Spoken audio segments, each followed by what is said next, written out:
and the ELF is make sure there's a computer available for everybody when they have issues like this. So we'll have one available for everybody to use in the front office to make sure that you have access to a printer and you can get used to your get information for your medical insurance, okay? Kaizen event is the 18th, again, for lockout tagout.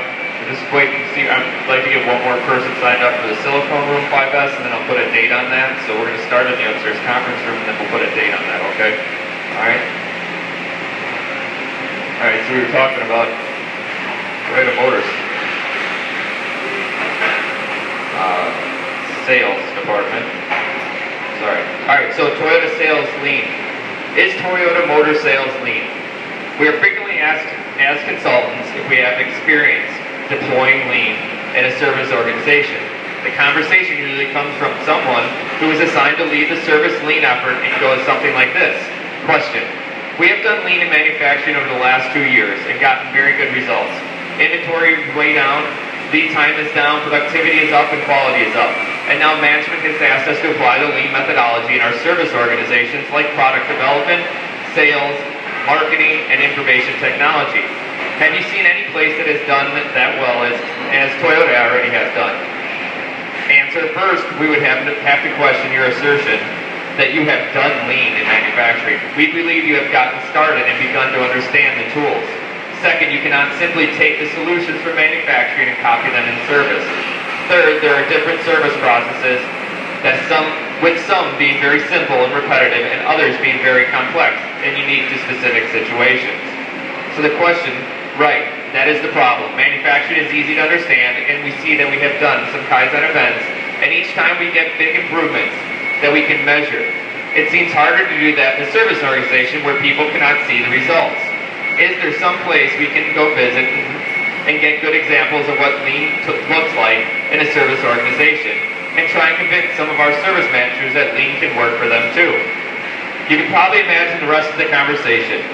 In this chapter, we have learned several things. For one thing, you can now say that Toyota Motor Sales, at least in America, has been struggling to figure out what lean and TPS mean in a transactional environment.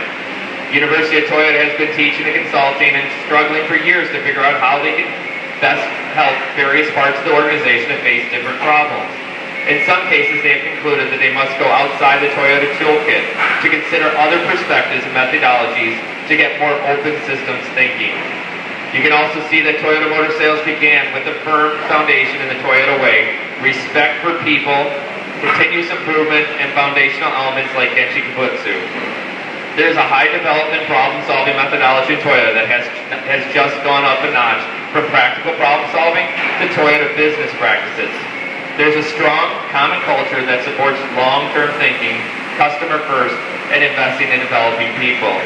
This culture leads Toyota Motor Sales to take a very patient and reflective approach, raising level Kaizen through repeated experiments. Try something, reflect, learn. They have been following their plan, do, learn methodology and now include PDCA within the framework of their Toyota business practice. Okay? Alright, sorry it was so long, but if you listen again, every day, in the last couple days, they've always mentioned respect for people starts the culture. So obviously to learn these other things, we still have to have a foundation of core values of what we're doing, okay? But obviously the other good thing to listen to is, just because they have the Toyota way doesn't mean that they only do it the Toyota way. They have to come up with different ways because there's different challenges. And that's the key, is that they got to find ways to fix the problem, continually improve, not just base it on just one set of toolkit. Alright? This is just an improvement of process and fixing small process problems.